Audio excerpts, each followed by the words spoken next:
Methamphetamine, it's a stimulant, it's prone to extreme highs. It was a very, very pleasant experience, but in the morning I was drained. Oxycodone, it's a opioid that induced a sort of mellow effect. Ephenidine, it's a dissociative. Changa, it's a psychedelic drug. Heroin, I found that to be enjoyable, however, I vomited after a few hours. The worst experience, nutmeg, which is a spice used on food, but if you consume more of it, you enter a delirious state. Basically, you've been poisoned. It never even occurred to me that I would do anything like this. I thought maybe I will take the odd drug occasionally. If the circumstances presented themselves, perhaps take lots and lots of drugs.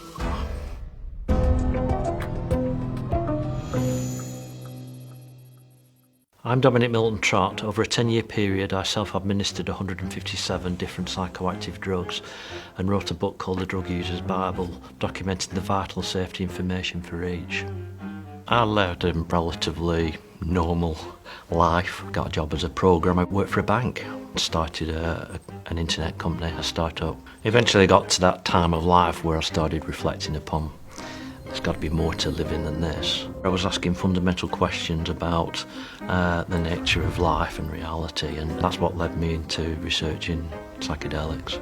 And there was references to a drug called ayahuasca, a botanical, and that produces a 4 or 5 hour visionary experience. And it was during the research for that particular adventure, obviously the forums and the social media platforms, it was hard to miss the fact that posters would occasionally just disappear off the radar.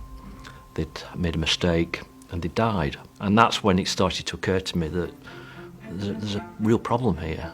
And the problem is that people are dying of ignorance.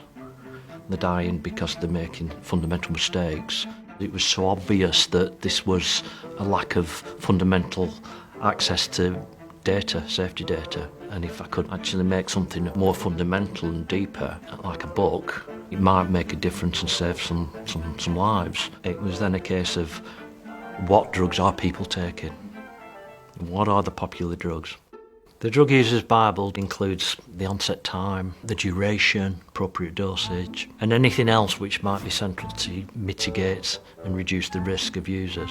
I provide a subjective experience report of what it was like for me. The reason that's important is, firstly, give people a feel for what it's going to be like, but also have some sort of idea of how much loss of subjectivity they're going to actually experience. Is there a compulsion to take more? Am I going to lose my sensibilities in terms of balance? Am I going to be safe in a public place? I developed a process, a procedure, the 10 commandments of safer drug use, to follow rigorously to try and reduce whatever risk there is with whatever drug you were taking. Number 1, research, research, research. You're going to take a drug. If you are going to do that and embark on that course, know what you're taking, know what its effects broadly are likely to be. Test it is a specific third step, and the reason it is however confident you are in your supplier, you can't be 100%. A lot of drugs have different effects dependent upon how much you take. And always remember that you can take more, you can't take less. A lot of the time you're putting a strain upon your body, your heart, your organs and yourself. If you're already feeling ill or you're not quite well, don't do it. Things do go wrong, and if you do have a problem, if you become ill or there's an issue or you overdose, then the first thing that the emergency services need to know is, what have you had? So it's a wise precaution to have that somewhere prominent on your body. Ignorance kills, and it certainly does in this arena. If your son or daughter are going to take a drug, would you prefer that they went into this blind without any safety knowledge at all, or would you prefer that they were armed with risk mitigation procedures, accurate dosing information, onset values, and all the data that will help them to take it and navigate it safely? All these people are dying. I'd have had to carry that with me if I hadn't have done the book.